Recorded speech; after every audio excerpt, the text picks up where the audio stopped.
Assalamualaikum warahmatullahi wabarakatuh. Bismillahirrahmanirrahim. Innal hamdalillah nahmaduhu wa nasta'inuhu wa nastaghfiruh wa na'udzu billahi min shururi anfusina wa sayyiati a'malina. Man yahdihillahu fala mudilla lahu wa man yudlil fala hadiya lahu. Wa ashhadu an la ilaha illallah wahdahu la syarika lah wa ashhadu anna Muhammadan abduhu wa rasuluh. Ya ayyuhalladzina amanu taqullaha haqqa tuqatih wa la tamutunna illa wa antum muslimun. Ya ayyuhan nasu taqu rabbakumul ladzi khalaqakum min nafsin wahidah wa khalaqa minha zawjaha wa batha minhuma rijalan katsiran wa nisaa'a wattaqullaha alladzi tasaaluna bihi wal arham innallaha kana 'alaikum raqiba. Ya ayyuhalladzina amanu taqullaha wa qulu qawlan sadida yuslih lakum a'malakum wa yaghfir lakum dhunubakum wa man yuti'illaha wa rasulahu faqad faza fawzan 'azima. Amma ba'd, fa inna asdaqal hadits kitabullah wa ahsanal hadi hadi Muhammadin sallallahu alaihi wa ala alihi wa sallam wa syarrul umuri muhdatsatuha wa kullu muhdatsatin bid'ah wa kullu bid'atin dhalalah wa kullu dhalalatin finnar.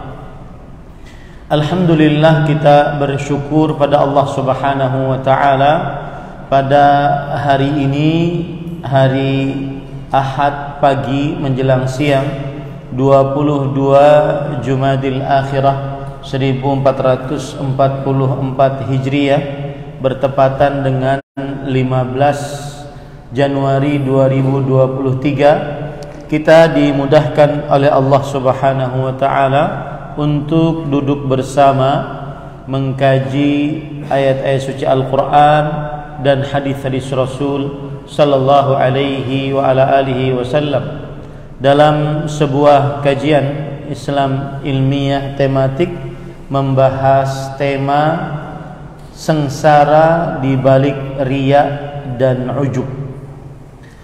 Salawat dan salam semoga selalu Allah berikan kepada Nabi kita Muhammad sallallahu alaihi wa ala alihi wasallam, pada keluarga beliau, para sahabat, serta orang-orang yang mengikuti beliau sampai hari kiamat kelak.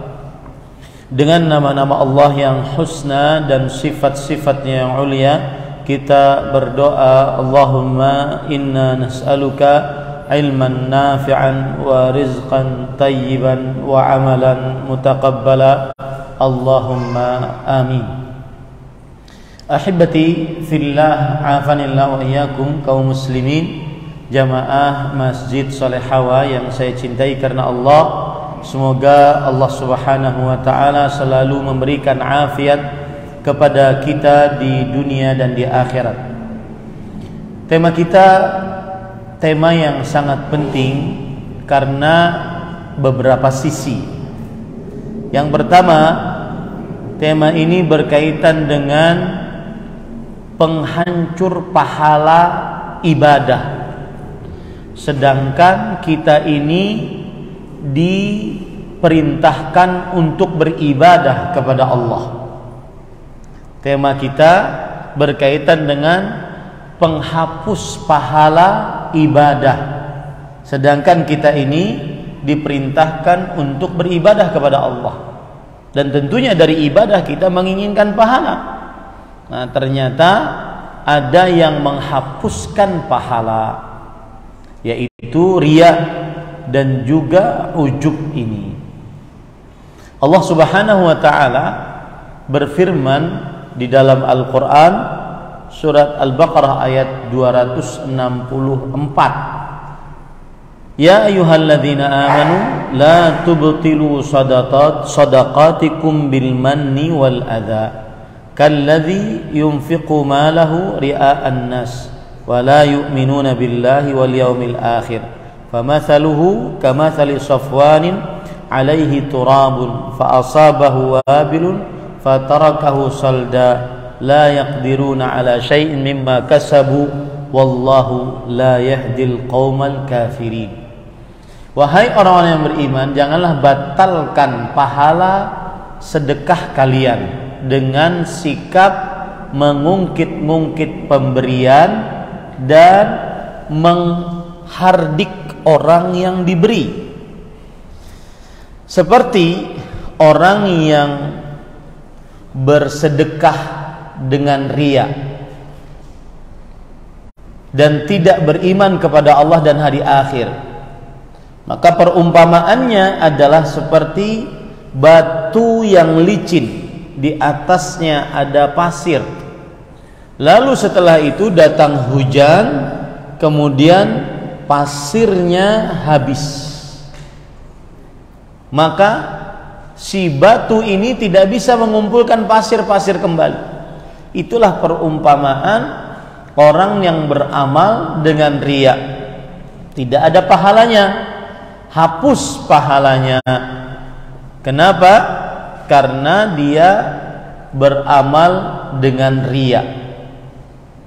Walaupun terlihat oleh manusia banyak mengeluarkan harta, walaupun terlihat oleh manusia banyak meneteskan darah, tetapi meskipun demikian, karena dia riya, tidak ada pahalanya di sisi Allah Subhanahu wa taala. Persis seperti hadis Rasul sallallahu alaihi wasallam riwayat Imam Muslim, Rasul sallallahu alaihi wasallam bersabda, "Ana aghna syurakai 'ani syirik. Man 'amila amalan asyraka fihi ma'iya ghairi taraktuhu wa syirkah." Aku zat yang sangat tidak membutuhkan sekutu. Siapa yang beramal dan dia mensyirikkan aku di dalamnya, aku tinggalkan dia dan amalannya, tidak diterima oleh Allah. Yang riya tidak diterima oleh Allah Subhanahu wa taala. Nah, ini sisi penting pertama tentang tema ini, yaitu riya penghapus pahala ibadah. Sedangkan kita ini diperintahkan untuk beribadah dan kita ingin dari ibadah kita dapat pahala dari Allah Subhanahu wa taala. Maka pentingnya tema ini hal tersebut. Sisi yang kedua pentingnya tema ini adalah riya itu sangat sulit untuk dihindari karena dia berkaitan dengan perkara qalbu, tidak terlihat pada lahiriah manusia. Riya itu sangat sulit untuk dihindari, tetapi tidak mustahil, karena dia adalah perkara yang berkaitan dengan qalbu, perasaan manusia. Makanya penting untuk kita bahas. Coba perhatikan di dalam perkataan seorang ulama salaf yang bernama Yusuf bin Al-Husain rahimahullahu ta'ala. Beliau ini adalah ulama Islam pada abad ketiga Hijriyah. Yusuf bin Al-Husain wafat pada tahun 304 Hijriyah. Beliau berkata, a'azzu syai'in fid dunya al-ikhlas. Yang paling sulit untuk dikerjakan di dunia adalah beramal ibadah dengan ikhlas. Kenapa? Wa kam ajtahidu fi isqatir riya min qalbi fa ka'annama yamkuthu ala launin akhar. Sering sekali aku berusaha menggugurkan riya dari hatiku, kemudian dia datang dalam warna yang lain, datang dalam bentuk yang lain, karena dia perkara hati. Hati ini berbolak-balik. Asalnya kita beribadah ikhlas, hanya ingin pahala dari Allah, kemudian dibolak-balik oleh syaitan hati kita, akhirnya ingin riya kepada manusia.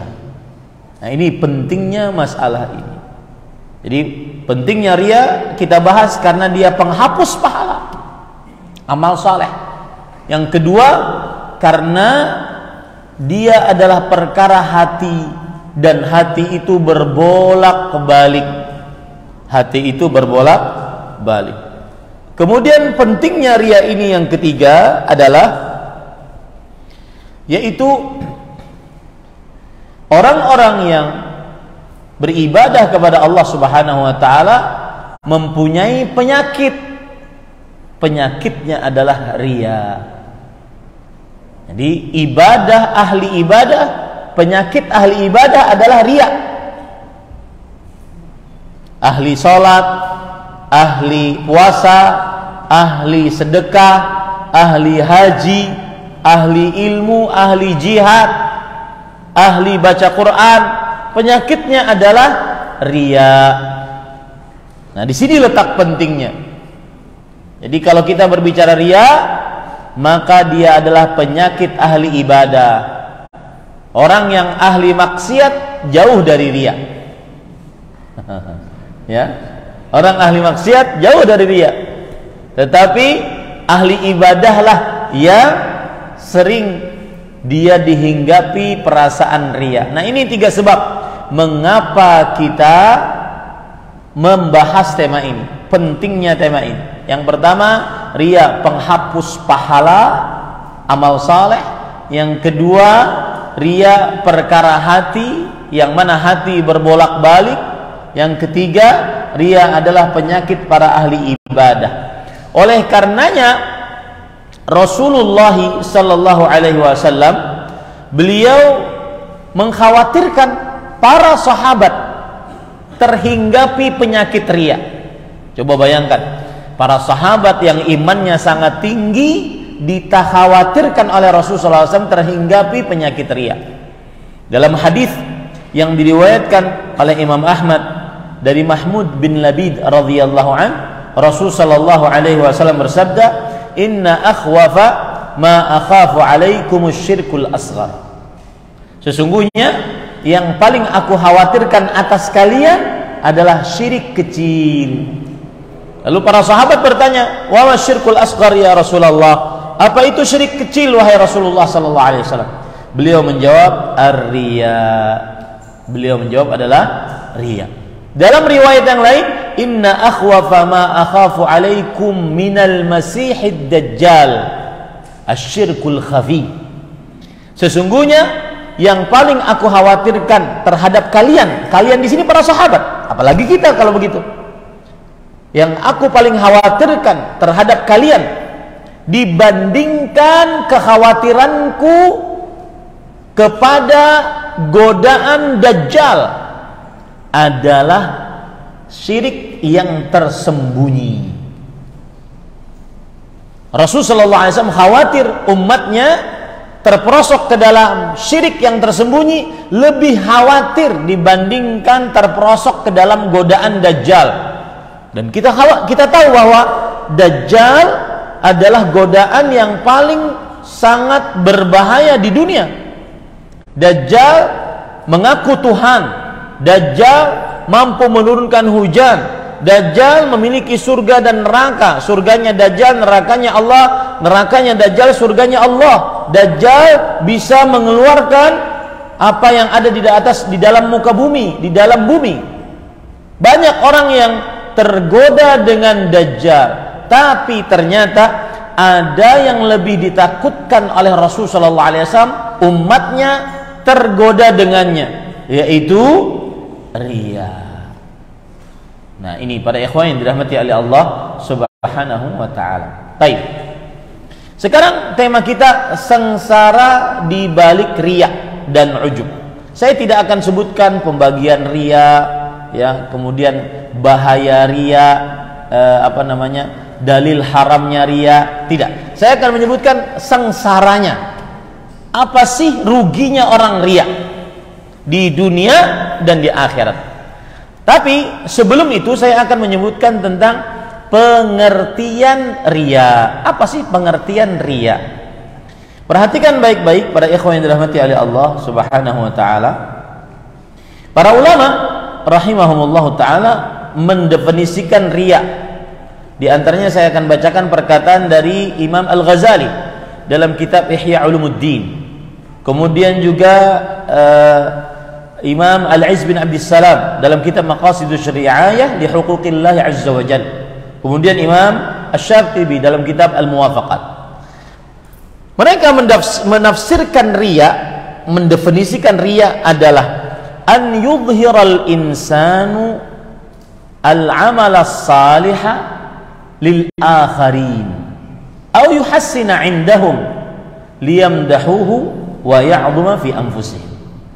Seseorang memperlihatkan amalnya untuk orang lain atau memperbagus amalnya di hadapan orang lain, tujuannya agar dipuji dan diagungkan oleh orang lain. Itulah riya.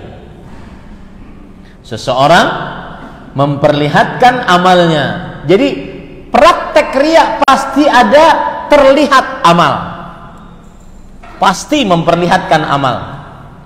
Ya, kalau orang ingin tahu dia sedang riya atau tidak, dia memperlihatkan atau tidak. Makanya para ulama mengatakan, in istata'ta an yakuna laka khabi'atan min 'amalik faf'al.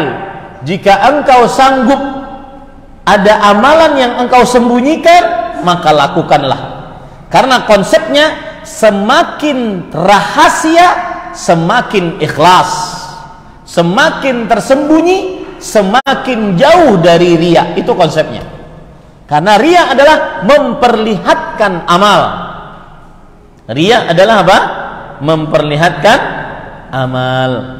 Ini para ikhwan yang dirahmati oleh Allah Subhanahu wa ta'ala. Memperlihatkan amalan kepada orang lain atau memperbagus amalan di hadapan orang lain. Tujuannya, nah ini tujuannya, agar dipuji atau agar dimuliakan. Agar dipuji atau agar dimuliakan. Kalau memperlihatkan amal bukan untuk dipuji, bukan untuk dapat penghargaan, hadiah, sanjungan, maka bukan riya. Contoh, seorang bapak, sebelumnya mungkin agak maju sedikit, masih ada yang masuk. Silakan Pak, maju aja Pak. Ya.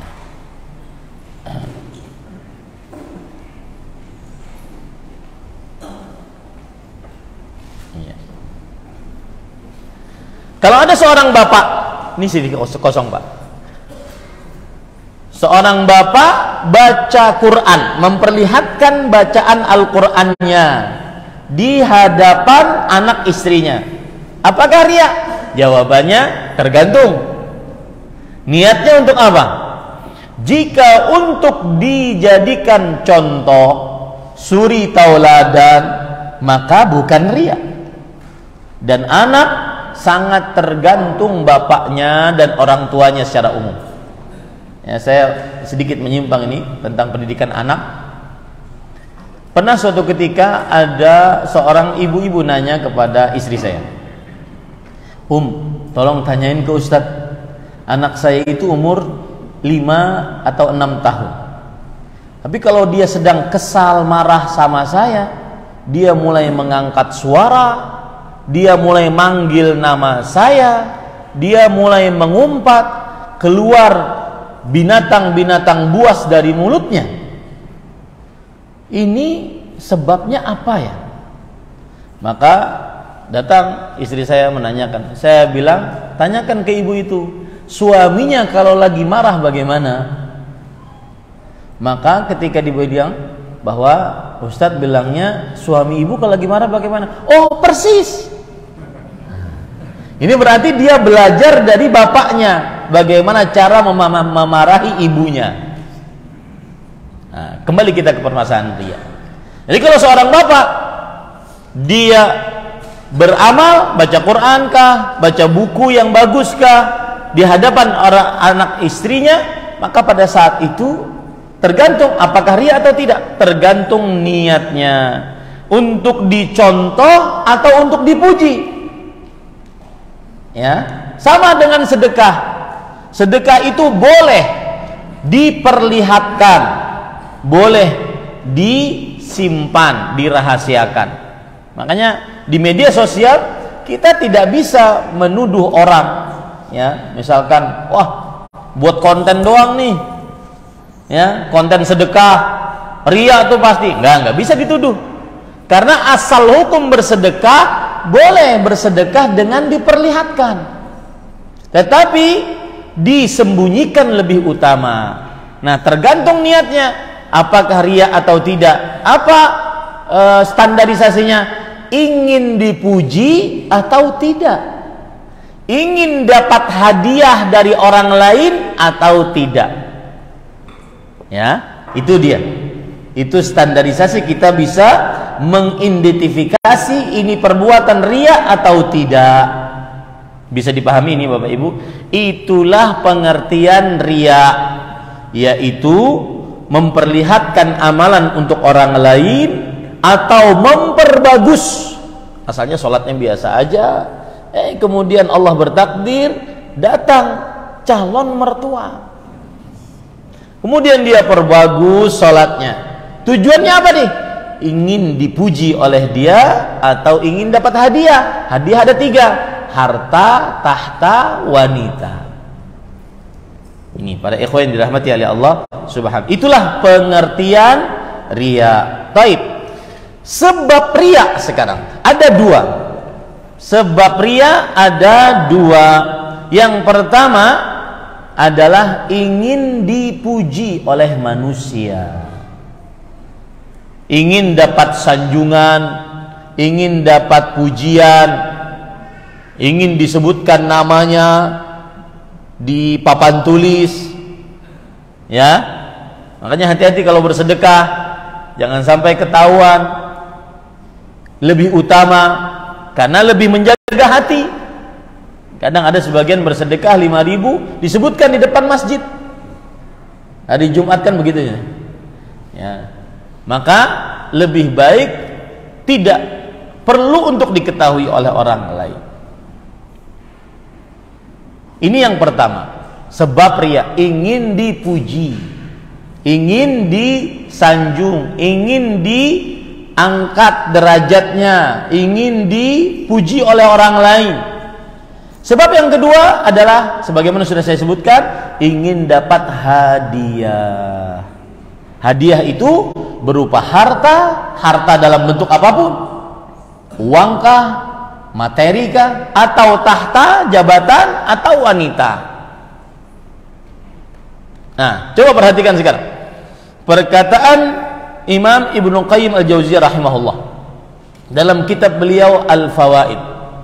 Beliau mengatakan, la yastami'ul ikhlas fil qalbi wa mahabbatun nas wa tama'i fima 'indan nas illa kama yastami'ul ma'u wan nar wal dabbu wal hud.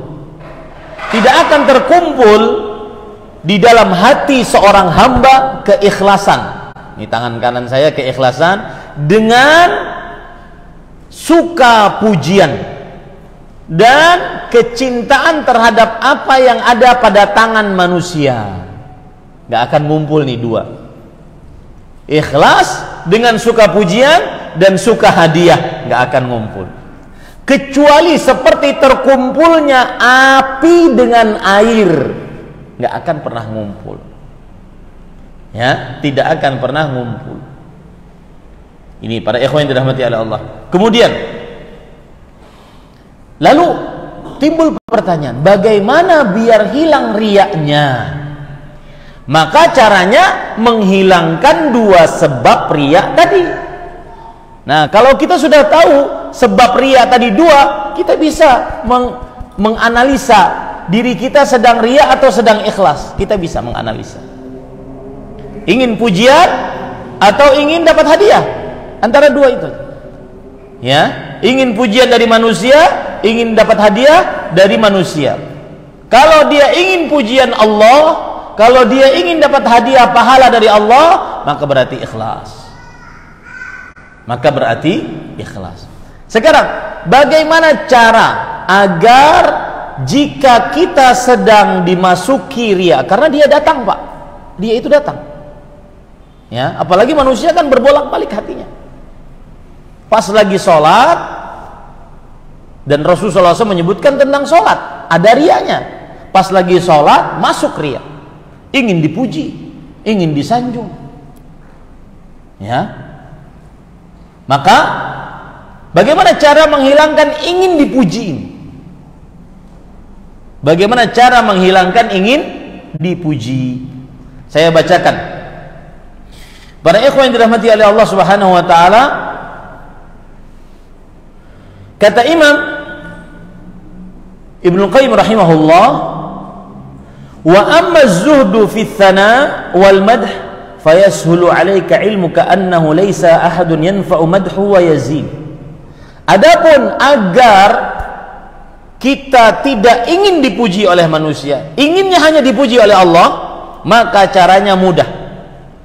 Kita harus yakin benar-benar bahwa tidak ada pujian, tidak ada celaan yang sebenar-benar memuji dan sebenar-benar mencela kecuali Allah. Nah, itu dia.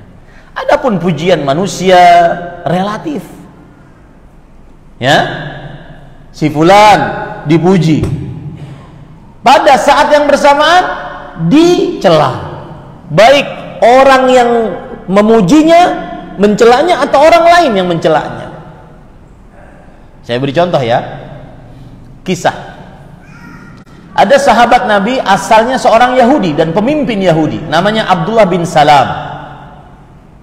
Abdullah bin Salam berkata kepada Rasulullah SAW, "Ya Rasulullah, innal yahud qaumun buhut." Wahai Rasulullah sallallahu alaihi wasallam, orang Yahudi itu adalah kaum yang suka berdusta. Kata Rasul sallallahu alaihi wasallam, bagaimana itu bisa? Bagaimana bisa sesungguhnya orang Yahudi itu suka berdusta? Coba panggil saja sekarang wahai Rasulullah sallallahu alaihi wasallam. In alimu bi islami qabla an tas'alahum bahatuni indaka. Jika mereka tahu saya sudah masuk Islam, maka mereka akan mencela aku di sisi engkau, di hadapan engkau. Dipanggillah Yahudi. Lalu Rasulullah SAW bertanya, ayyu rajulin fikum Abdullah ibn Salam? Wahai kaum Yahudi, menurut kalian Abdullah bin Salam ini bagaimana? Menurut kalian Abdullah bin Salam? Mereka belum tahu kalau Abdullah bin Salam sudah masuk Islam. Dulu nggak ada WhatsApp ya, nggak ada media sosial untuk memberitahukan saya sudah masuk Islam. Maka apa yang dikatakan oleh kaum Yahudi, a'lamuna wa banu a'lamina wa akhbaruna wa banu akhyarina, yang artinya mereka Abdullah bin Salam ahli ilmu di antara kita, bapaknya orang berilmu. Abdullah bin Salam orang terbaik di antara kita, bapaknya orang paling terbaik di antara kita. Kata Rasul sallallahu alaihi wasallam, afara'aitum in aslama Abdullah? Apa pendapat kalian kalau Abdullah masuk Islam? Kemudian kata Yahudi, a'adzahullah min dzalik. Semoga Allah menjaga beliau dari masuk Islam. Keluar Abdullah, asyhadu an la ilaha illallah wa asyhadu anna Muhammad Rasulullah. Apa yang terjadi dari yang tadi memuji Abdullah? Kata Yahudi ini, syarruna wa banu syarrina. Ini orang paling jelek di antara kita, Pak, dan orang tuanya paling buruk di antara kita. Belum semenit. Begitulah pujian manusia, apa Pak istilahnya? Relatif. Tapi kalau Allah memuji, maka benar-benar absolut terpuji, pasti terpuji. Semua makhluk akan memuji. Oleh karena itu, kalau seandainya kita saat datang riya ingin dipuji oleh manusia, maka yakini baik-baik, pujian manusia apa tadi Pak? Relatif. Pujian Allah yang benar-benar terpuji. Lihat, Contoh riwayat sekarang. Hadis yang saya sebutkan tadi adalah hadis riwayat Bukhari ya, tentang Abdullah bin Salam tadi. Sekarang lihat bagaimana kalau Allah memuji. Innallaha idza ahabba 'abdan qala li Jibril inni uhibbu fulanan fa ahibbah. Sesungguhnya Allah Subhanahu wa taala jika mencintai seorang hamba, jika memuji seorang hamba, maka Allah berkata kepada Jibril, wahai Jibril, puji, cintailah si fulan, aku mencintai dia. Lalu setelah itu apa yang terjadi? Fanada Jibril fi ahli sama. Lalu Jibril pun mencintai si fulan tadi. Kalau Allah memuji, Jibril akan memuji. Kalau Allah mencintai, Jibril alaihissalam, malaikat terbaik, akan memujinya, mencintainya. Kemudian Jibril berkata, innallaha yuhibbu fulanan fa'ahibbu. Jibril berkata di hadapan para penduduk langit. Siapa penduduk langit? Para malaikat.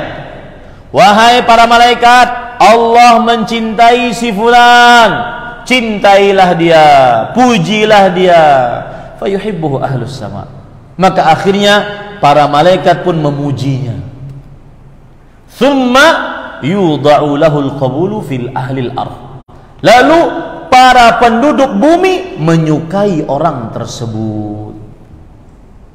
Maka kalau ada riya, ingin dipuji, ingin disanjung, ingin dihargai dengan memperlihatkan amal, maka yakini baik-baik sanjungan, pujian, penghargaan manusia terbatas, relatif. Mintalah sama Allah. Saya lanjutkan perkataan Imam Ibnu Qayyim. Beliau mengatakan, ketahui baik-baik, yakini baik-baik, tidak ada pujian celaan yang paling jelas memuji dan mencela kecuali Allah Subhanahu wa taala. Kama qala dzalikal a'rabi lin Nabi sallallahu alaihi wasallam. Seperti ada orang Arab Badui datang kepada Rasulullah SAW dan berkata, inna madhi zain wa inna dhammi syain. Wahai Rasulullah, kata orang Badui ini yang tinggal di pedalaman, aku ini kalau membuat syair memuji orang, maka orang tersebut akan benar-benar terpuji. Dan kalau aku membuat syair mencela orang, kalau seandainya aku cela dia, benar-benar tercela. Apa jawab Rasul sallallahu alaihi wasallam? Dzakallah azza wajalla. Tidak ada yang bisa seperti itu kecuali Allah. Nah, kapan lagi sholat, kapan lagi puasa, kapan lagi sedekah, kapan lagi haji, kemudian berzakat, ada masuk riya, ingin dipuji, maka lawanlah dengan cara bagaimana? Meyakini bahwa tidak ada yang paling pantas untuk memuji, pujiannya benar-benar terpuji kecuali siapa? Allah Subhanahu wa taala. Sedikit menyimpang, tadi saya katakan puasa. Puasa, Pak, tidak masuk riya ke dalamnya. Susah orang berpuasa itu riya. Kecuali kalau ngomong. Ini sekarang, saya nggak tahu bapak-bapak yang puasa atau enggak. Ada yang puasa Daud, saya nggak tahu. Ya, makanya puasa itu pahalanya besar. Tidak ada batasan pahala yang mengetahuinya kecuali Allah. Kenapa? Karena puasa di dalamnya terdapat keikhlasan dan tidak bisa riya. Gimana orang puasa riya? Gimana? Susah kan? Apa kipas-kipas bibir? Nggak bisa. Kecuali kalau sholat bisa miring-miring, kemudian pura-pura nangis, kemudian dilamakan sujudnya, lamakan rukuknya. Haji, ya, apalagi di zaman media sosial ini, semuanya dipoto, semuanya di video. Itu sangat rentan untuk riya. Pokoknya semua yang ditampilkan sangat rentan untuk apa? Riya, meskipun kadang-kadang perkataannya manis-manis. Contoh, baca Quran di bulan Ramadan. Sudah selesai ini 3 juz hari pertama. Alangkah indahnya menghatamkan surat Al-Baqarah di hari pertama bulan Ramadan. Mantap kan? Indah perkataannya. Pokoknya konsepnya gitu. Semakin diperlihatkan, semakin rentan riya. Dan hati manusia lemah. Dan di zaman sekarang sangat mudah memperlihatkan amalan. Berarti apa? Sangat mudah terjebak riya. Saya pernah diceritakan oleh Syekh Abdul Razak bin Abdul Muhsin, ada orang, beliau waktu itu duduk di Masjid Nabawi, kemudian ada orang datang bersama kawan-kawannya, langsung duduk seperti orang sedang tasyahud. Jadi nggak sholat nih, langsung duduk seperti orang sedang tasyahud. Kemudian temannya melakukan sesi pemotretan, sebelah kanan, sebelah kiri. Kemudian selesai sesi pemotretan, keluar lagi dari Masjid Nabawi. Syekh mengatakan, ini orang dikhawatirkan riyaknya ikhlas.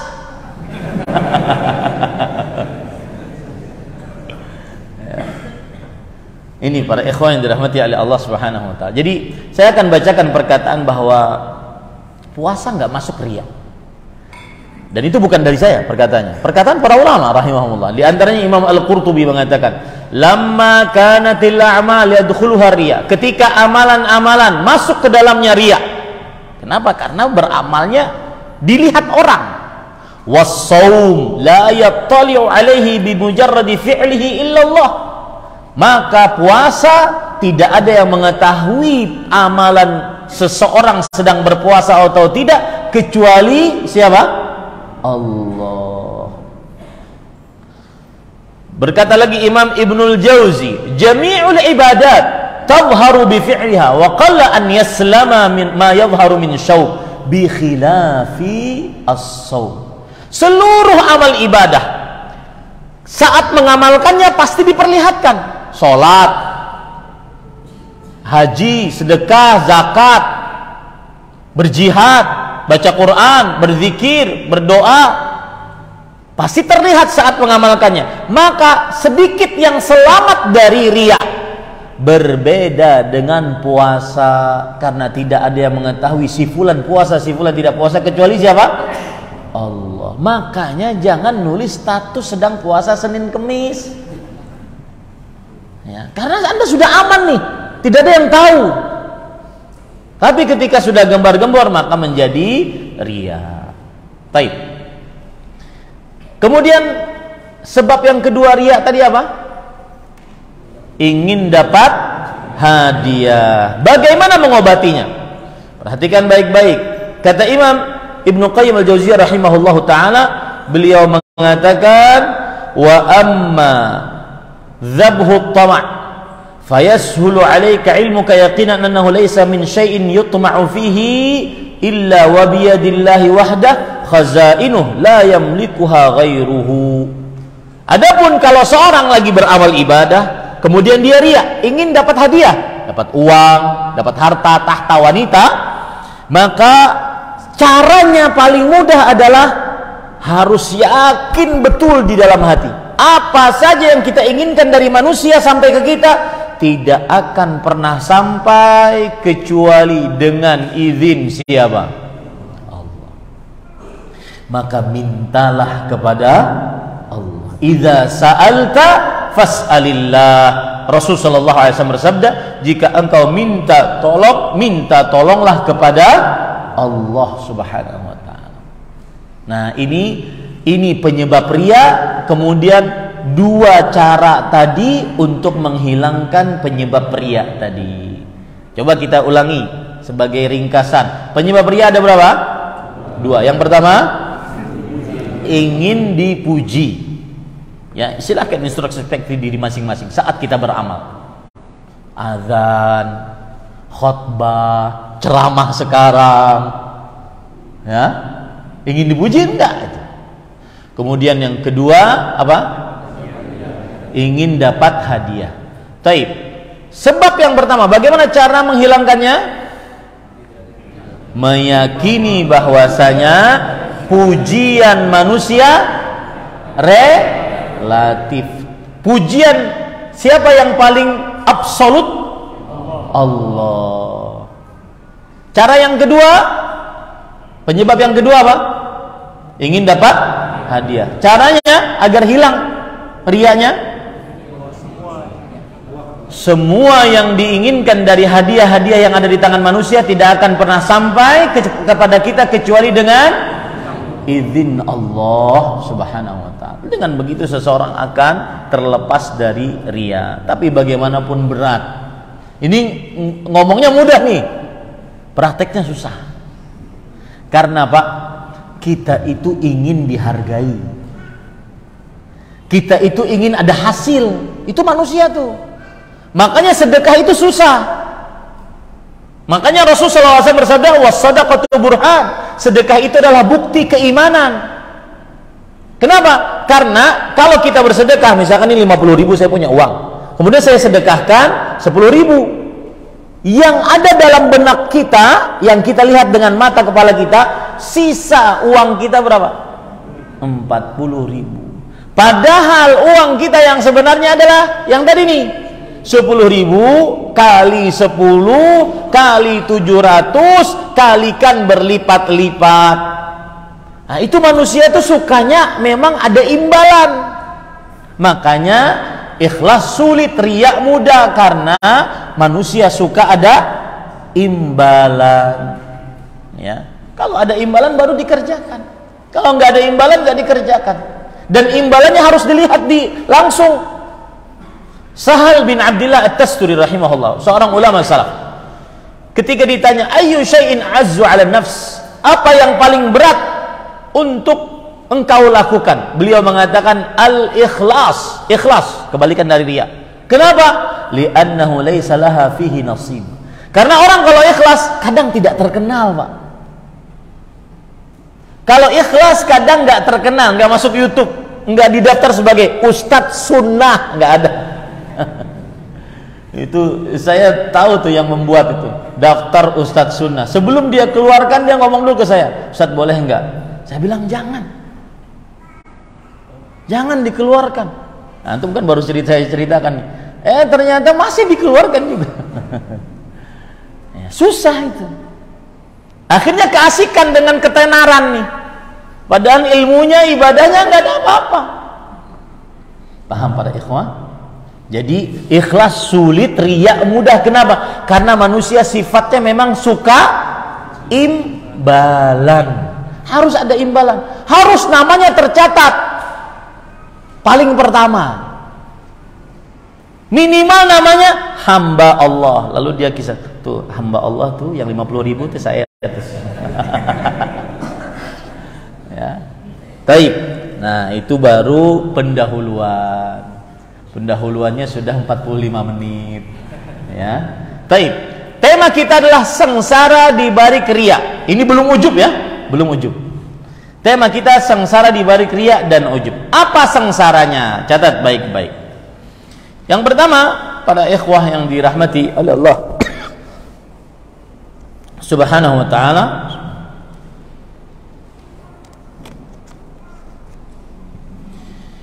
sebagaimana sudah saya sebutkan tadi, sengsara paling utama riya adalah di dunia dulu ya, di dunia sebelum akhirat. Membuat seseorang malas. Riya membuat seseorang malas. Makanya apabila ada diri kita sedang malas, coba periksa keikhlasan kita. Periksa apakah kita sedang ingin dipuji, apakah kita sedang ingin dapat hadiah dari manusia atau dari Allah. Apa dalilnya para ikhwah? Allah Subhanahu wa ta'ala berfirman tentang orang-orang munafik. Innal munafiqin yukhadi'una Allah wa huwa khadi'uhum wa idza qamu ila salati qamu kusala yura'una an-nas wa la yadhkuruna Allah illa qalila. Sesungguhnya orang-orang munafik itu menipu Allah dan Allah membalas tipuan mereka. Mereka apabila berdiri ingin mengerjakan sholat, mereka bangun dalam keadaan malas. Kenapa orang munafik malas? Karena kapan dilihat semangat, kapan tidak dilihat Malas. Ini sengsaranya riya, membuat orang malas beribadah, malas sholat berjamaah di masjid, malas bersedekah, malas mau bersedekah asalkan di konten, jadi video dimasukkan ke dalam media sosial. Dan alangkah banyaknya di zaman sekarang, ya, alangkah banyaknya di zaman sekarang. Saya masih ingat dulu, mungkin yang sibuk dengan media sosial, ada seorang figur publik yang jika bersedekah masukkan ke dalam video, kemudian beliau dicela, sekarang malah hampir semuanya begitu. Paham maksud saya? Hampir semuanya, jika yang bersedekah masukkan video, jadikan konten. Ya, hati-hati. Kita tidak menuduh yang menjadikan konten tidak ikhlas, tetapi semakin diperlihatkan semakin sulit ikhlas, semakin dekat dengan riya. Itu konsepnya para ikhwan yang dirahmati oleh Allah Subhanahu wa taala. Sekali lagi kembali ke permasalahan tadi, sengsaranya riya di dunia yang pertama adalah malas beribadah. Karena yang dia tuntut adalah pujian manusia. Kapan tidak ada pujian, tidak beramal. Yang dia tuntut adalah hadiah dari manusia. Kapan dia tidak dapat hadiah, tidak beramal. Makanya akhirnya malas. Oleh karenanya orang-orang munafik, sholat mereka yang paling berat, sholat apa? Subuh dan isya. Dalam hadis riwayat Bukhari, athqalus salawati 'alal munafiqin salatul fajri wa salatul atamah. Salat paling berat bagi orang munafik adalah salat subuh dan salat isya. Mengapa demikian, Pak? Bukan sepi, tidak ada yang bisa melihat. Dulu kan kalau seandainya matahari terbenam gelap gulita, Pak, dulu. Tidak seperti sekarang tinggal klik, dapat listrik, dapat cahaya. Dulu kalau sudah matahari terbenam gelap. Makanya orang munafik malas karena nggak ada yang lihat. Ya, sholat subuh, sholat isya, malas dia. Begitu juga disebutkan oleh Rasul, itu tadi dalam surah An-Nisa ayat 142. Begitu juga dalam surah At-Taubah ayat 54. Surah At-Taubah ayat 54. Allah Subhanahu wa taala berfirman, "Wala ya'tuna as-salata illa wa hum kusala, wala yunfiquna illa wa hum karihun." Yang artinya, dan mereka tidak mengerjakan sholat kecuali dalam keadaan malas, karena dia tadi menunggu pujian, menunggu hadiah. Kapan tidak ada pujian, tidak ada hadiah? Malas. Itu sengsaranya. Yang kedua, sengsaranya riya adalah berat mengerjakan amal, merasa berat mengerjakan amal. Ini beda dengan yang pertama. Kalau yang pertama malas, ini yang kedua adalah berat, ya, melaksanakan amal. Sangat berat dia melaksanakan amalnya. Apa dalilnya? Surah At-Taubah ayat 54 tadi. Wala yunfiquna illa wahum karihun. Mereka tidak bersedekah kecuali dalam keadaan benci sedekah tersebut. Tidak bersedekah kecuali dalam keadaan benci sedekah tersebut. Benci kenapa? Wah, keluar duit tapi nggak dapat pujian. Keluar duit nggak ada gantiannya. Ya, keluar duit nggak ada gantiannya. Nah, ini sengsaranya riya di dunia. Yang kedua adalah berat. Begitu juga Allah Subhanahu wa taala sebutkan di dalam ayat Al-Qur'an, yaitu surat Al-Baqarah ayat 143. Allah Subhanahu wa taala berfirman, "Wa in kanat lakabiratan illa 'alal ladzina hadallah." Dan sesungguhnya berjihad itu adalah berat, atau sholat itu berat. Sholat itu berat kecuali orang-orang yang diberi petunjuk oleh Allah Subhanahu wa taala. Begitu juga dalam surah Al-Baqarah ayat 45. Wasta'inu bis-sabri was-salah wa innaha lakabiratun illa 'alal khashi'in alladzina yadhunnuna annahum mulaqu rabbihim wa annahum ilaihi raji'un. Lihat ya ayat ini. Ayat 45 46. Minta tolonglah kalian dengan sabar dan mengerjakan sholat. Nah ini Bapak Ibu kalau ada sedang galau, gelisah, fafza'u ila sholat, ambil air wudu, kemudian sholatlah. Hubungi Allah Subhanahu wa ta'ala sebelum Anda menghubungi manusia. Saya ulangi, ketika seseorang sedang gelisah, galau dengan permasalahan-permasalahan yang ada di dalam kehidupannya, maka hubungilah Allah. Ambillah air wudu, kemudian salatlah 2 rakaat sebelum Anda menghubungi seorang makhluk pun, karena itu akan menenangkan perasaan Anda. Karena kalau sudah perasaannya tenang, masalahnya mungkin belum dapat solusinya, tapi dia menghadapinya dengan nyaman, hati yang lapang, bersandar kepada Allah Subhanahu wa ta'ala. Ini amalan. Minta tolonglah dengan kesabaran dan sholat. Dan sholat itu kabirah, berat, kecuali atas orang-orang yang khusyuk. Siapa orang yang khusyuk? Yang ikhlas, yang berharap ingin bertemu Allah di akhirat dan mengetahui bahwa mereka akan dikembalikan kepada Allah Subhanahu wa ta'ala. Nah ini para ikhwan yang dirahmati Allah, itu sengsara di balik riya yang kedua, yaitu apa? Yaitu berat. Yang ketiga, sengsara di balik riya yang ketiga di dunia adalah orang yang riya pasti senantiasa berpura-pura, tidak tulus, tidak luwes, tidak nyaman hatinya karena pura-pura agar dianggap baik oleh orang lain, agar dipuji oleh orang lain, makanya dia pura-pura. Saya beri contoh misalkan yang tidak pura-pura ya. Dan biasanya yang tidak pura-pura ini adalah yang ikhlas, dan biasanya tidak dibuat-buat kelakuannya. Saya beri contoh misalkan sahabat Nabi Abu Hurairah radhiyallahu anhu. Beliau dikunjungi oleh muridnya, seorang tabi'i yang berkunyah Abu Utsman An-Nahdi. Abu Utsman An-Nahdi berkata, "Tadayyaftu Abu Hurairah sab'a layal, fakana huwa wa khadimuhu wa imra'atuhu ya'taqibuna al-laila athlatan." Aku bermalam di rumah guruku Abu Hurairah selama sepekan. Nah, kalau sudah bermalam di rumah seseorang sepekan itu udah ketahuan belangnya, Pak. Ya. Kalau si gurunya ahli sholat malam, akan dari awal pertama dia sholat malam. Ahli baca Quran, dari hari pertama dia akan baca Quran. Ada muridnya yang menginap atau tidak ada yang muridnya yang menginap. Maka orang riya sengsara. Kenapa? Harus berpura-pura. Sedangkan itu bukan kebiasaannya.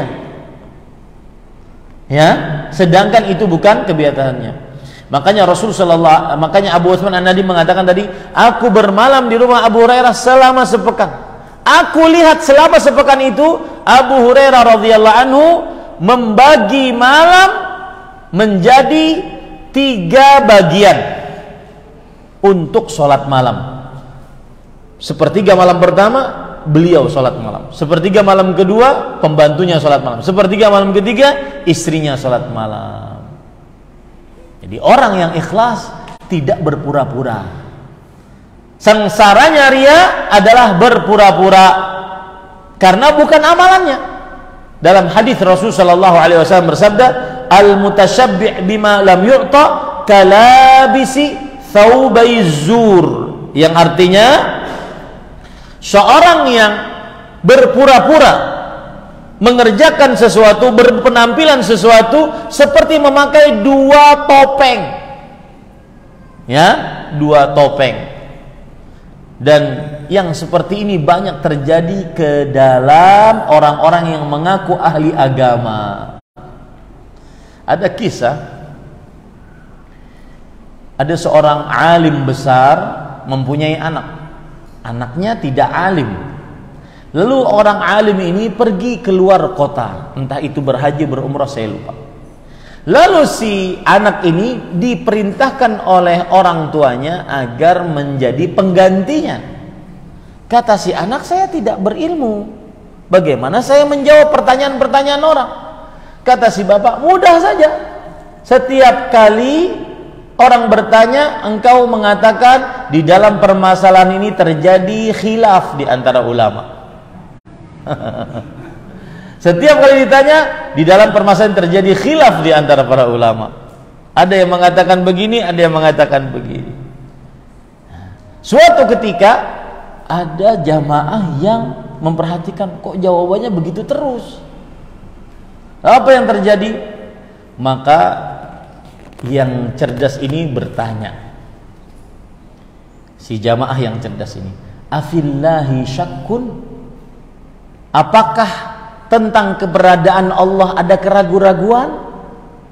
Jamaah ini yang bertanya. Si anak yang tidak berilmu ini karena kebiasaan jawab tadi, di dalam permasalahan ini ada khilaf di antara ulama. Ya, padahal tidak ada khilaf tentang keberadaan adanya Allah Subhanahu wa taala. Paham ini para ikhwah? Orang yang ria sengsaranya di dunia berpura-pura soleh, pakaiannya sekarang berpura-pura soleh. Ya. Seperti misalkan nih, ini nasihat untuk pribadi sebelum Bapak Ibu saudara-saudari sekalian. Seperti misalkan dosa yang sangat mudah dikerjakan oleh orang di zaman sekarang, siang dan malam, bahkan kadang-kadang bukan hanya di tempat sendirian, tetapi juga di halayak ramai, melihat yang haram. Wallahi Pak, orang akan selamat dari melihat yang haram kalau dia ikhlas bertauhid hanya kepada Allah. Orang akan terperosok kecanduan melihat yang haram ketika dia ria, berpura-pura. Kalau sudah datang ke majelis ilmu, seakan-akan paling soleh, padahal tadi malam nonton film yang haramkan oleh Allah Subhanahu wa taala. Makanya agar seseorang bisa terlepas dari yang diharamkan tersebut, syaratnya cuma satu: hilangkan ria dan ikhlaslah dalam beribadah kepada Allah. Nabi Yusuf mengapa bisa selamat dari godaan Zulaikha? Apa jawabannya? Karena ikhlas. Makanya Allah mengatakan, kadzalika linasrifa anhu as-su'a wal fahsya innahu min ibadinal mukhlasin. Demikianlah kami jauhkan dari hamba-hamba kami perbuatan keji dan kotor. Sesungguhnya Yusuf alaihissalam termasuk hamba kami yang ikhlas, yang masih kecanduan melihat yang haram, melihat tante-tante goyang. Maka bertauhidlah, ikhlaskanlah imanmu hanya untuk Allah Subhanahu wa taala. Jangan riya, jangan berpura-pura. Ini yang ketiga. Yang keempat, sengsaranya ria tidak akan pernah puas dengan apa yang dia dapatkan dari manusia. Contoh misalkan, sudah memperbagus amalan nih di hadapan orang, nggak dapat pujian, marah dia. Sudah capek-capek, nggak ada terima kasih sama sekali. Ya. Lalu ternyata orang tersebut mendengar, lalu dia berterima kasih. Oh afwan, terima kasih ya. Lalu belum puas lagi, ngucapin terima kasih gitu doang, nggak pernah puas. Kenapa? Karena rasa puas manusia adalah puncak yang tidak pernah bisa dicapai. Ghayatun nas, ridhan nas, ghayatun la tudrak. Keridhaan manusia sebuah puncak yang tidak pernah bisa dicapai. Maka sengsaranya orang yang ria adalah dia tidak pernah puas dengan apa yang dia capai. Ketika dia berbuat, kemudian berbuat dengan diada-adakan, tidak tulus, tidak ikhlas, Akhirnya tidak diterima kasihi, marah. Giliran diterima kasih, cuma gitu doang. Ya. Giliran ditambah lagi terima kasihnya, nggak ada hadiahnya. Terus tidak pernah puas dengan apa yang dia inginkan dari riya itu. Ini yang keempat. Baik, kita masuk kepada sekarang sengsaranya riya di akhirat. Sengsaranya riya di akhirat, pahalanya terhapus gara-gara riya. Pahalanya terhapus gara-gara riya.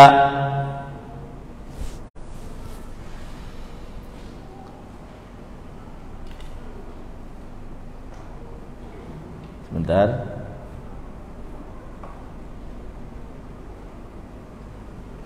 Baik. Para ikhwan dirahmati oleh Allah Subhanahu wa taala, pahalanya terhapus gara-gara riya. Coba perhatikan, Rasul sallallahu alaihi wasallam bersabda dalam hadis riwayat Imam Ahmad, "Basyiril hadhil ummah." Berikan kabar gembira kepada umat ini bisana, dengan as-sana. As-sana adalah mendapatkan kedudukan yang tinggi, wad-din, dan agamanya akan tersebar, war-rif'ah, dan kemuliaan, wat-tamkin fil ard, dan kejayaan di atas muka bumi ini, menjadi adik kuasa. Faman amila minhum amalal akhirah lid dunya lam yakun lahu fil akhirati min nasib. Siapa yang beramal amalannya akhirat tapi niatnya riya, ingin dapat hadiah, pujian, maka di akhirat tidak mendapatkan pahala sama sekali. Di akhirat tidak akan mendapatkan pahala sama sekali. Coba perhatikan lagi, para ikhwan dirahmati oleh Allah. Rasul sallallahu alaihi wasallam bersabda dalam hadis yang diriwayatkan dalam hadis yang diriwayatkan oleh Imam Muslim yang sudah saya sebutkan, ana aghna syurakai ani syirik, man amila amalan asyraka fihi ma'iya ghairi taraktu wa syirka. Aku zat yang sangat tidak membutuhkan sekutu. Siapa yang mensyirikkan aku dalam amalnya, melakukan riya, aku tinggalkan dia dan amalnya. Nah, ini kalau boleh ditambah, ini adalah sengsara riya yang kedua, ditolak amalnya. Ditolak amalnya. Kalau tadi dihapus pahalanya, ini yang kedua, ditolak amalnya. Sengsara riya yang ketiga di akhirat. Nanti orang-orang yang riya akan diperintahkan untuk minta pahala kepada yang dia riyai di dunia. Jadi saya ulangi ya Pak. Saya ulangi, sengsara riya di akhirat, yang pertama tadi apa? Dihapus pahalanya. Yang kedua apa? Ditolak amalnya. Yang ketiga disuruh minta apa? Minta pahala kepada orang yang dia riyai. Dalam hadis sahih, Rasul sallallahu alaihi wasallam bersabda, "Idza juziyan nasu bi a'malihim." Jika manusia diberi pahala sesuai dengan amalan-amalan mereka. Yuqalu lil mura'in, dikatakan kepada orang-orang yang riya, "Idhabu ila alladhi kuntum tura'una fid dunya." Pergi kalian kepada orang-orang yang kalian riyai di dunia. Fanzuru hal tajiduna indahum jazaan. Cari pahala dari mereka, minta pahala dari mereka, maka kalian tidak akan pernah dapat pahala sedikit pun dari mereka. Disuruh minta pahala. Ini sengsaranya orang yang riya di dunia, di akhirat. Yang ketiga, yang keempat, Allah Subhanahu wa taala akan mempermalukan orang yang riya di akhirat. Allah Subhanahu wa taala akan mempermalukan orang yang riya di akhirat. Sebagaimana hadis Rasul sallallahu alaihi wasallam, "Man yura'illahu bih." Siapa yang beramal, diperlihatkan amalnya karena riya, maka Allah akan hinakan dia di hadapan manusia kelak di hari kiamat. Dengan cara bagaimana?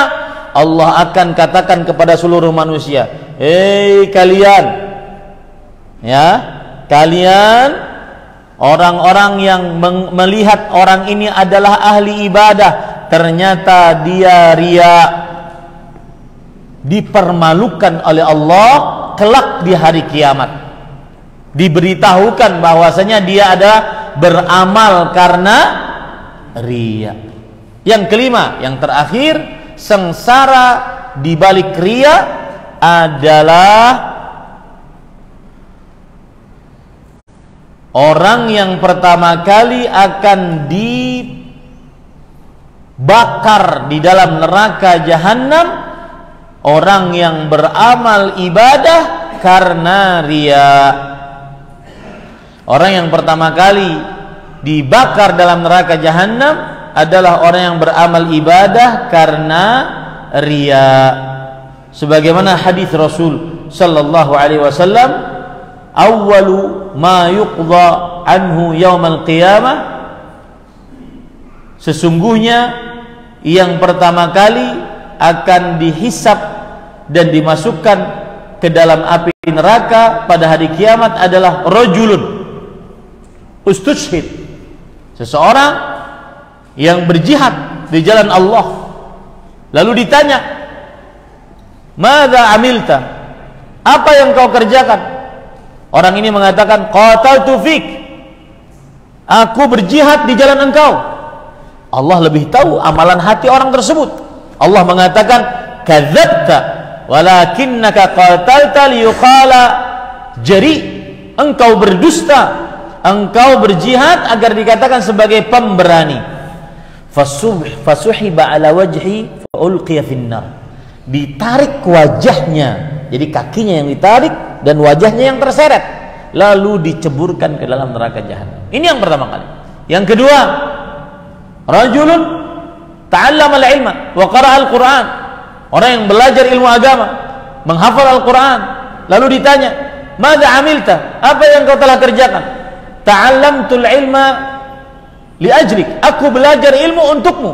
Qara'tul Qur'an fik, aku membaca Al-Quran karena engkau. Allah lebih tahu amalan hati orang tersebut. Kadzabta, engkau berdusta. Seorang ahli jihad, pahlawan, pemberani, orang itu di dunia memang digelar sebagai alim, sebagai qari', tapi Allah lebih tahu amalan hati seseorang. Allah mengatakan engkau berdusta, tetapi engkau mempelajari ilmu agama agar dikatakan sebagai seorang alim. Engkau mempelajari ilmu agama, menghafal Al-Quran agar dikatakan sebagai seorang qari'. Fasuhiba ala wajhi fa ulqi finnar, diseret wajahnya, diceburkan ke dalam neraka. Yang terakhir, yang mempunyai harta, kemudian ditanya, madza amilta, apa yang kau kerjakan?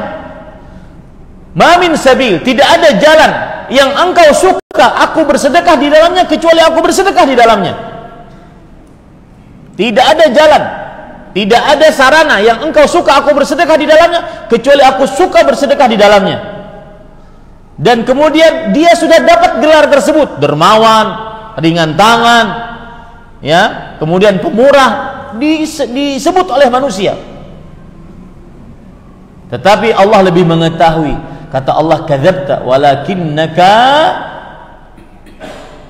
turid liyuqala annaka karim, tetapi engkau ingin agar dikatakan sebagai orang yang dermawan, orang yang pemurah, maka akhirnya diseret ke dalam neraka jahanam. Inilah 5 kesengsaraan di akhirat bagi orang yang ria dalam beramal ibadahnya. Coba kita ulangi, Pak. Yang keempat, yang 4 di dunia, Pak. Yang pertama apa? Malas. Yang kedua, berat dalam beramal. Berat. Yang ketiga, berpura-pura amalannya. Pura-pura itu capek, Pak. Ya, makanya tuh yang laki-laki pura-pura jadi perempuan tuh capek tuh. Ya, harus operasi sana, operasi sini.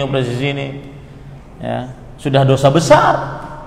Ya, suara dirubah-rubah, capek, pura-pura itu capek. Kemudian yang keempat, tidak pernah puas dengan apa yang dia capai, karena memang tidak ada yang ingin dia capai kecuali pujian manusia, sedangkan pujian manusia terbatas. Kemudian 5 kesengsaraan akhirat bagi orang yang riya.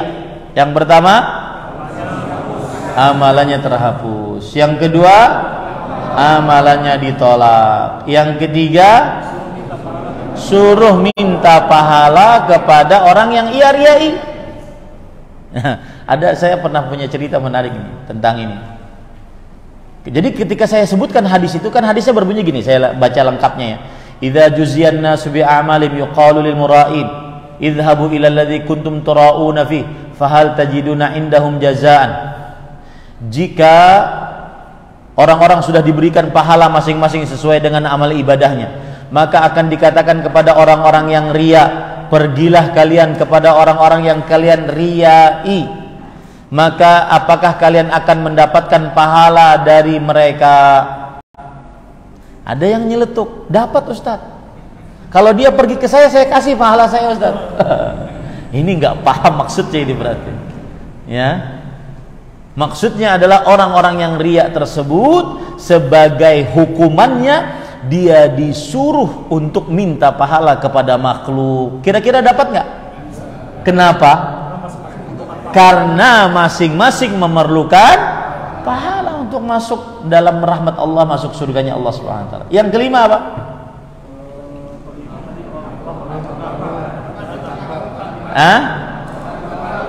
Orang yang pertama kali akan dimasukkan ke dalam nerakanya Allah adalah orang yang beramal besar, jihad, penghafal Quran, ahli ilmu, dan dermawan. Amalan besar dalam agama Islam, tetapi gara-gara riya dia pertama kali yang dimasukkan ke dalam neraka. Makanya saya nasihatkan, jangan terlalu terpesona Pak dengan amalan seseorang, karena hanya Allah yang tahu. Oh, dermawan tuh, paling dermawan pokoknya, pasti surga. Siapa bilang? Ya, karena hanya Allah yang tahu amalan hati seseorang. Kita boleh mendoakan semoga amalnya diterima, semoga husnul khatimah, tapi menentukan dia fulan surga, maka itu hak prerogatif siapa? Allah Subhanahu wa taala. Nah, alhamdulillah selesai. 1 jam lebih sedikit lah saya berbicara. Jika ada yang ingin ditanyakan, dipersilahkan. Ini tidak baik. Misalnya setelah ikut kajian lalu posting di sosial media hasil catatannya tanpa ada tujuan dan niat apapun, kemudian dapat pujian dari teman, lalu karena pujian tersebut kita merasa senang, itu termasuk riya atau tidak? Jawabannya, saya betulkan dulu pertanyaannya. Nggak mungkin orang membuat catatan kemudian dia sebar di media sosial tanpa tujuan apapun. Harus ada tujuan. Kenapa? Innamal a'malu binniat. Amalan itu tergantung niat. Pasti setiap amal pasti ada niatnya. Niatnya apa nih? Nah, mungkin disebutkan niatnya hanya berbagi. Nah, kalau seandainya niatnya itu berbagi, boleh, agar orang dapat faedah. Nah, sisi yang kedua dari pertanyaan inilah, kemudian setelah itu kalau misalkan memang niatnya untuk berbagi, kemudian setelah itu dia dapat pujian, ini berbahaya nggak dengan amalnya tadi? Jawabannya tidak. Pujian manusia yang kita tidak kondisikan, maka tidak mengganggu keikhlasan kita. Kenapa? Karena ini pernah ditanyakan kepada Rasulullah SAW. Ya Rasulullah, ara'aita ar-rajula ya'malu amalan fayamdahuhun nas. Wahai Rasulullah, apa pendapat engkau? Ada orang beramal, nyatat kajian, lalu dia sebarkan, beramal, lalu orang memujinya. Apa pendapat engkau? Kata Rasulullah SAW, tilka ajilu busyral mu'min. Itulah kabar gembira yang disegerakan oleh Allah untuk orang beriman. Nah, itu malah sebagai sebuah tanda semoga amalnya diterima. Tapi jangan nunggu pujian. Ya, contoh nih, misalkan sekarang kita kan punya kitab-kitab yang ulama tulis dari mulai dahulu, seperti Al-Arba'un An-Nawawiyah, 40 hadis Nawawi. Itu diterjemahkan dalam berbagai macam bahasa, dipelajari dimulai dahulu. Kemudian kita memuji penulisnya. Mudah-mudahan itu termasuk dari keikhlasan Imam An-Nawawi rahimahullah. Paham gitu? Nah, sama dengan yang tadi mencatat kajian. Tapi hati-hati jangan sampai salah catatannya. Ya. Karena saya pernah kejadian tuh. Ada ikhwah ngaji sama saya, nyatat kajian. Habis itu disebarkan. Ternyata ada kelompok yang merasa tersinggung dengan catatan dia. Saya yang disalahkan. Nah, hati-hati juga nyatat kajian, jangan sampai salah catatannya. Apakah orang yang mencantumkan gelar haji di depan namanya termasuk riya? Jawabannya adalah begini, para ikhwan yang dirahmati oleh Allah Subhanahu wa taala. Asal hukumnya orang yang sudah menunaikan ibadah haji tidak perlu untuk meletakkan apa? Haji Muhammad. Enggak ada Nabi Muhammad SAW Haji Muhammad. Haji Ahmad Zainuddin, enggak ada. Ya. Jadi tidak perlu untuk meletakkan haji. Lalu kalau diletakkan bagaimana, riya atau tidak? Tergantung niatnya. Ya. Jadi asalnya tidak perlu untuk meletakkan. Nah, mungkin kawan-kawan melihat ada postingan-postingan saya pakai kiai haji. Itu adalah keperluan pesantren. Keperluan apa? Pesantren. Karena kan saya punya pesantren. Kemudian saya dapat izin resmi dari Kemenak pusat bahwa ini kiainya siapa. Makanya memang saya kiai. Ya, karena memang itu keperluan apa? Pesantren. Paham gitu ya maksudnya? Ya, tapi saya pun sebenarnya tidak suka dengan yang seperti itu. Itu keperluan apa? Pesantren. Nah, ini baru pernah sekali saya klarifikasi masalah ini. Mudah-mudahan sudah jelas ya. Demikian.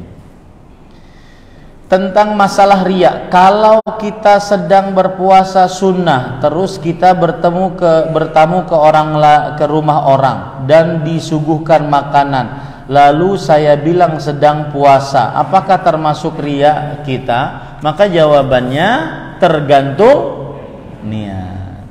Ingin dipuji enggak? Kalau seandainya tidak, hanya sekedar menjawab, karena nggak boleh bohong. Ya, misalkan, ente puasa nggak sekarang? Maka nggak boleh bohong dia. Oh iya, puasa. Sudah selesai. Nggak perlu jawabannya juga. Iyalah puasa. Senin masa nggak puasa? Nah, ini nanti ya lain kisahnya. Ya. Nah. Jadi tergantung. Jadi tidak boleh berbohong, nggak boleh berbohong. Bohong dalam keadaan apapun tidak boleh. Innal kadhiba yahdi ilal fujur. Dusta mendatangkan kepada keburukan. Wal fujur yahdi ilan nar. Dan keburukan mendatangkan kepada neraka. Taib, ada hadis mungkin berdusta yang diperbolehkan, seperti mendamaikan orang, dustanya suami kepada istri, itu tetap asal hukumnya nggak boleh, kecuali dalam keadaan yang sangat terpaksa. Karena kalau seandainya sering-sering suaminya berdusta, nanti repot. Kata sang istri, gimana makanannya? Padahal asin banget, nggak enak. Enaknya itu berat gitu. Enak. Tapi kalau sering-sering begitu nggak boleh juga. Paham maksud saya ya? Wallahu a'lam. Bagaimana cara melupakan ketika kita sudah berbuat baik kepada orang? Jawabannya adalah jangan dilupakan, tetapi berharap pahala dari Allah Subhanahu wa taala. Nggak bisa kita melupakan amal kita. Ya, berharaplah pahala dari Allah atas amalan tersebut, itu yang lebih baik. Wallahu a'lam. Adakah tanda-tanda perbuatan baik kita diterima oleh Allah Subhanahu wa taala? Belum ada dalil khusus. Misalkan tanda puasa seseorang diterima, tanda haji seseorang mabrur, tanda seseorang dapat Lailatul Qadar, enggak ada. Belum ada dalil khusus. Ya, jadi dulu ketika saya kecil mungkin ada ada cerita orang kalau dapat Lailatul Qadar ada cahaya dari langit, kemudian masuk ke dalam atap rumah, kemudian mengenai seseorang, akhirnya orang tersebut berubah. Ya, Ya kan cerita dulu seperti itu. Nah, itu tidak benar. Yang asalnya dia orang awam jadi sebagai tabib dan seterusnya. Dan kadang-kadang itu di zaman sekarang apalagi itu dikondisikan. Ya, itu dikondisikan kadang-kadang. Apalagi zaman sekarang kan mudah untuk menyebarkan informasi. Sudah kumpul aja kita 10 orang jamaah masjid yang ini hadir ini ya, jamaah masjid Salehawa, ayo kumpul nanti Ramadan depan kita sepakat bahwa kita akan menyebutkan bahwa Ustadz Ahmad Zainuddin akan dapat Lailatul Qadar. Akhirnya saya terkenal. Kondisi itu. Nah, maka tidak ada, kembali kita pertanyaannya, tidak ada dalil khusus bahwa amalan seseorang diterima atau tidak tentang tanda-tandanya, enggak ada. Dan ini adalah rahmat Allah. Karena kalau ada tandanya, apa yang akan terjadi, Pak? Ujub, Pak, enggak diterima. Enggak mau beramal. Contoh, kalau seandainya dia tahu dia dapat Lailatul Qadar, apa yang terjadi? Dapat Lailatul Qadar itu seperti orang lebih baik beribadah selama 83 tahun 4 bulan. Kalau dia tahu dia dapat Lailatul Qadar, wah, nggak usah sholat, nggak usah puasa. Ya, kenapa? Karena sudah banyak pahalanya. Paham ya? Jadi nggak ada. Tapi para ulama menyebutkan bahwa ada tanda umum. Apa tanda umumnya? Min alamati qabulil amal al-hasanatu ba'dah. Termasuk tanda diterimanya amal ibadah adalah beramal setelah beramal ibadah. Contoh nih, berhaji atau berumroh, pulang ke kampung yang asalnya tidak pernah jamaah di masjid menjadi sholat berjamaah. Oh, berarti bermanfaat umroh dan hajinya.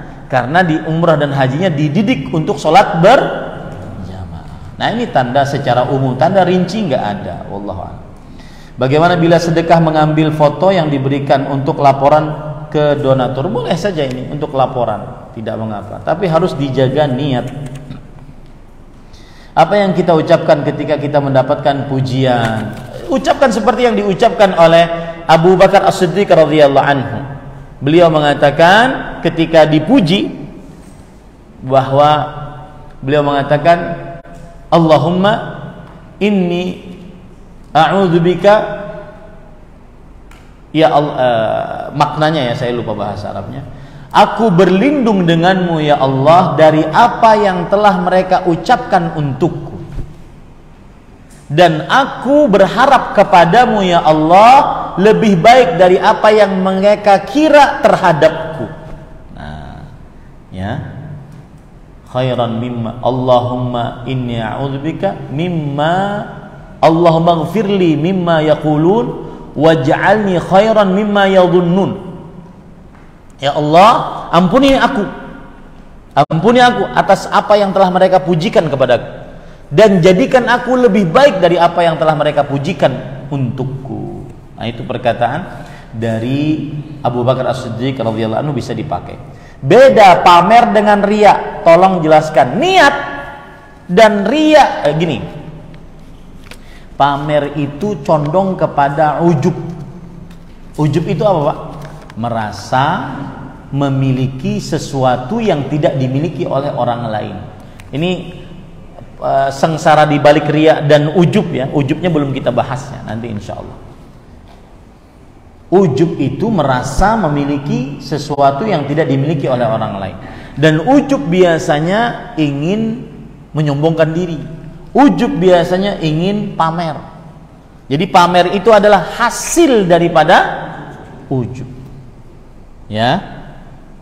Jadi kalau ditanya apa bedanya pamer dengan riya? Pamer itu adalah ujub, hasil dari ujub. Bangga dengan diri sendiri, takjub dengan diri sendiri. Sedangkan riya tidak. Riya adalah beramal ingin dilihat agar dipuji. Itu bedanya. Wallahu a'lam. Mana yang lebih parah, Pak? Ujub dengan riya. Nah, karena belum dijelaskan jadi nggak paham. Kalau riya itu seseorang mensyirikkan Allah dengan manusia. Kalau riya, orang sholat Allahu Akbar, dia sholat karena Allah, tapi dia juga ingin dapat pujian manusia. Itu riya, betul? Berarti dia mensyirikkan Allah dengan manusia. Kalau ujub, dia mensyirikkan Allah dengan siapa? Sendiri. Lebih parah mana? Ujub. Ya, lebih parah ujub. Makanya hati-hati yang pamer-pamer, ya, pamer mobil mewah, pamer saldo ATM, pamer ini, flexing istilahnya. Hati-hati. Dikhawatirkan ada sikap ujub. Kita tidak menuduh. Belum lagi menjaga perasaan orang-orang miskin di sekitar kita dan seterusnya. Wallahu a'lam. Apabila ada orang riya dengan ibadahnya, bolehkah kita mengatakan kamu riya ya? Tujuannya agar dia tidak riya. Jangan. Dan pertanyaan paling pertama adalah, dari mana si fulan tahu bahwa dia riya? Karena ini urusan apa? Hati. Urusan hati. Tidak boleh nuduh orang riya. Nggak boleh. Nuduh orang riya nggak boleh. Kamu riya ya? Nggak boleh. Ya sudah, jangan ditanya. Ya, jangan ditanya. Wallahu a'lam. Riya dalam agama kurang bagus. Bagaimana Ustadz kalau punya nama riya?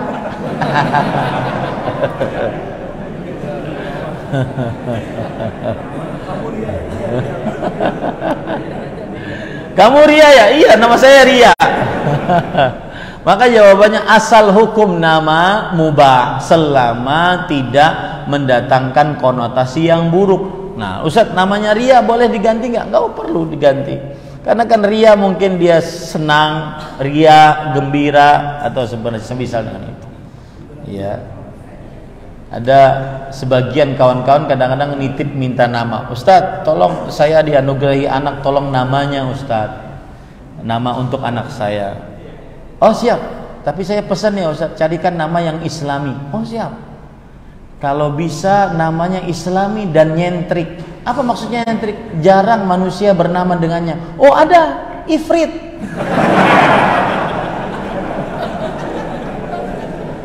Susah amat. Ya sudah minta, ya pesen banyak lagi. Maksud saya kalau nama saya pernah mendengar Syekh ahli hadis di kota Madinah, Syekh Abdul Muhsin bin Hamad Al-Abbad hafizahullah, ditanya tentang bagaimana batasan memberi nama. Beliau menjawab, berilah nama anakmu dengan nama yang kamu tidak perlu bertanya tentangnya, boleh atau tidak, karena sudah saking jelasnya. Abdullah, Abdurrahman, Maryam, Asia, Khadijah, Aisyah, Fatimah, saking jelasnya. Jamilah dan seterusnya, saking jelasnya. Halimah dan seterusnya. Tidak perlu bertanya. Ya, wallahu a'lam. Ini panjang pertanyaannya, saya lewati. Apakah boleh bertanya kepada orang, misalkan, apakah Anda puasa sunnah atau sudah sholat sunnahkah? Jawabannya boleh saja, karena mungkin ada suatu tujuan yang dia inginkan, boleh saja bertanya. Cuma yang ditanya tidak boleh bohong. Yang ditanya tidak boleh apa? Bohong. Allahu a'lam. Pada dasarnya perempuan kan tidak boleh berdandan jika keluar rumah. Pertanyaan, apakah boleh jika seorang istri sengaja berdandan atau menghias wajahnya saat keluar rumah bersama suaminya? Tujuan semata karena Allah dan untuk suaminya, karena zaman sekarang di luar itu banyak wanita yang bersolek dan mengumbar aurat sehingga khawatir suaminya tergoda untuk melihat atau mengagumi kecantikan mereka. Oleh karena itu istri berdandan supaya suami melihat wanita di luar. Dia akan segera mengalihkan pandangan pada istrinya. Kalau istri tidak berdandan, dikhawatirkan si suami membandingkan keadaan wanita lain di luar yang berdandan dengan istrinya yang tidak berdandan. Jazakallahu khairan. Saya sengaja baca panjang agar para suami bisa bersabar. Begitulah para perempuan, ya. Dia ingin didengar, dengarkan saja. Ya, bersabar dengan istri. Dan kita pada lelaki yang lebih dituntut untuk bersabar dibandingkan si istri bersabar dengan suami. Maka jawabannya adalah boleh berdandan ketika keluar rumah dengan catatan yang melihat hanya suami, yang mencium bau wanginya hanya suami. Saya beri contoh nih ya, ini solusi nih bagi ibu-ibu ya. Cuma agak sulit prakteknya. Contoh nih, berdandan, pergi ke masjid Solehawa, berdandan, kemudian masuk mobil, nggak ada yang melihat kecuali suaminya. Kacanya kaca reben misalkan hitam, kemudian masuk ke dalam majlis, ya, dandannya yang tidak dilihat oleh laki-laki, wanginya tidak dicium oleh laki-laki yang lain. Masuk dalam majlis kan di bawah langsung perempuan semua. Itu boleh, boleh, tidak mengapa. Paham ya, para ikhwah? Jadi sama sekali tidak boleh berdandan ketika keluar rumah, tidak salah juga. Tetapi dengan catatan tidak boleh dilihat oleh laki-laki yang bukan mahram. Bisa dimaklumi ini, para ikhwah. Tapi itu dari prakteknya harus hati-hati, apalagi di zaman sekarang, jepret-jepret, video sana, video sini, ya, susah. Ya. Maka as-salamah la ya'diluha syai'. Saya sering bercerita terkait apa yang saya pernah bantu seorang ibu dari percobaan kejahatan begal. Tujuan saya cerita adalah ingin memberitahukan modus begal dan ingin memberitahukan bahwa saya pernah menolong ibu-ibu dengan cara tersebut. Apakah itu termasuk riya? Gini, amalan yang sudah terjadi lalu diceritakan itu tidak ada riyanya. Mungkin bisa ujub, larinya bisa kepada ujub, bukan riya. Nah, ini harus bedakan antara ujub dengan riya. Ya, kalau sudah terjadi ibadahnya lalu diceritakan itu nggak ada masuk riya, tapi masuknya ke bab apa? Ujub. Nah, baik, lanjut. Apakah itu termasuk riya? Tidak. Kalau memang termasuk riya, apakah bisa saya bertobat untuk mengembalikan pahala saya yang saya dapat? Jawabannya adalah semoga bukan ujub, karena kita katakan tadi bukan riya, tetapi bisa masuk ke dalam ujub. Semoga bukan ujub, karena ibu ini bercerita untuk sebuah pengalaman agar orang lain menjadikannya sebagai pelajaran. Allahu a'lam. Apakah untuk pamer urusan dunia termasuk riya? Contoh pamer mobil, harta, pamer istri.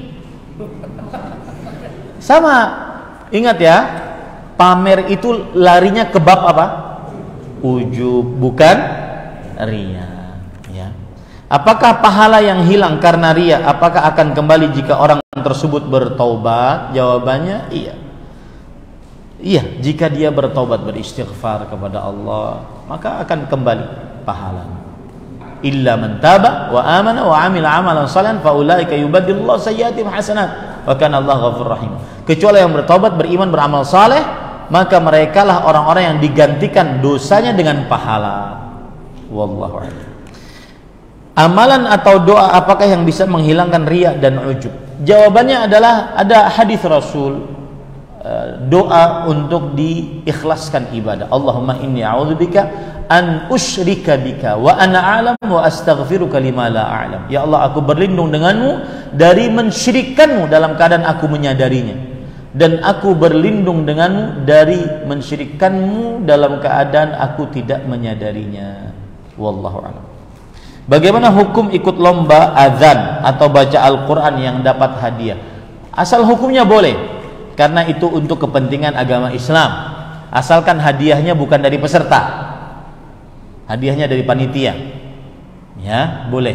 Tetapi ingat, yang azan kemudian yang lomba hafal Al-Quran, dia niatkan untuk i'la kalimatillah, bukan untuk hadiah. Wallahu a'lam. Bagaimana jika kita memberikan atau menjanjikan hadiah agar rajin sholat, puasa, dan belajar yang tujuannya sebagai penyemangat atau motivasi ke anak? Ini tidak mengapa, ya, memberikan hadiah, reward kepada anak tetapi jangan dijadikan sebagai sebuah kebiasaan. Tidak mengapa Rasulullah SAW memberikan hadiah kepada orang-orang dari yang beliau ajarkan, tidak mengapa. Bagaimana kedudukan orang yang ria tapi tidak berkaitan dengan ibadah, misal merasa lebih cantik, merasa lebih prestasi dalam olahraga. Nah, ini masuk bab apa? Ujub, ya. Ini masuk bab ujub. Apakah share kegiatan positif di media sosial dengan niat untuk mendapatkan perhatian teman-teman saya dapat menumbuhkan ria? Karena saya pernah menderita depresi ketika kambuh ingin mendapatkan support teman untuk mengalihkan pikiran saya, karena jika tidak dapat dialihkan saya banyak berpikir untuk menyakiti diri saya sendiri. Jawabannya adalah jangan ceritakan amal, lebih baik bercerita bahwa kita saling tolong menolong dalam kebaikan, sehingga kawannya meskipun tidak diceritakan amalnya dia akan perhatian kepada kita. Ini yang bisa sampaikan, dan semoga kajian ini bermanfaat. Hati-hati riya di dalam beribadah, dia bagaikan langkah kaki semut di padang pasir pada malam gelap gulita. Langkah kaki semut di padang pasir pada malam gelap gulita. Ya, asyirku fi ummati akhfa min dabibin naml ala as-safa fi zulmah. Ai kama qala Nabi SAW. Syirik di tengah umatku itu lebih rahasia, tersembunyi dibandingkan langkah semut di atas padang pasir pada malam gelap gulita. Kira-kira terlihat enggak? Sangat tidak terlihat. Karena itu permainan hati. Semoga amal ibadah kita diterima oleh Allah Subhanahu wa taala. Kita cukupkan dengan kafaratul majlis. Subhanakallahumma hamdik, asyhadu an la ilaha illa anta astaghfiruka wa atubu ilaik. Wa sallallahu nabiyana Muhammad walhamdulillahirabbil alamin. Wassalamualaikum warahmatullahi wabarakatuh.